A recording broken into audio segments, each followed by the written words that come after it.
Now, when I was I think about 21 years old, I got some inheritance money. Not a huge amount of inheritance money, but I got a little bit of inheritance money, and I had a job. It was my first job as a youth pastor, and it wasn't particularly well paid, but I had a job, so I had an income stream, and I just got a little bit of inheritance money, and I decided what I wanted to do was buy a brand new car.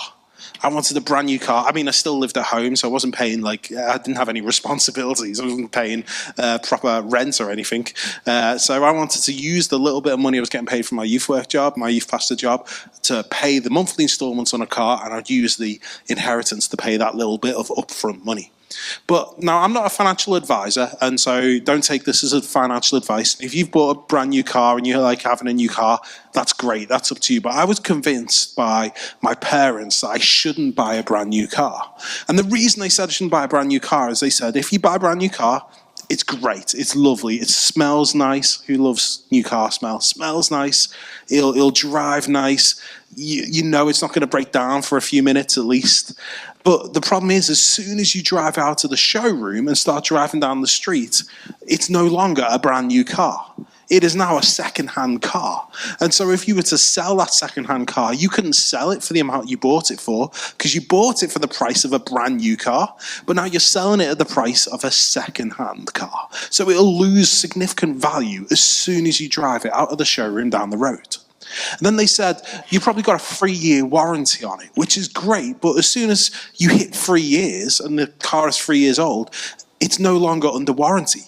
And so actually it's even worth less, because it was a brand new car when you bought it with a warranty, but 3 years later it's a second-hand car and it's not even under warranty anymore, which means the price is going to dip even lower. And then if you wait another 5 to 7 years, so the car is about 10 years old, the things the warranty would have covered start happening, as in things will start breaking on the car, things will need replacing, you'll need new tires, probably a few times by then, something serious might break, which will cost loads of money to fix. And so if you sell the car when it's about 5-10 years old, it's not going to get much money in, because it's at that point in its existence when it's sort of breaking. And then if you wait till the car's 20 years old, it is not a new car anymore. There are many, many new models. It doesn't have the new car smell anymore. It probably doesn't drive great anymore. Things will be breaking. It'll have wear and tear. In fact, it's probably not going to be worth much money at all, except for maybe if you take it to scrap for 100 quid. So I decided not to buy a new car. Now, I'm not a financial advisor, and maybe you're like, Johnny, you don't understand how cars work. Forgive me, but my job is a pastor, and as a pastor, to advise you from a spiritual point of view,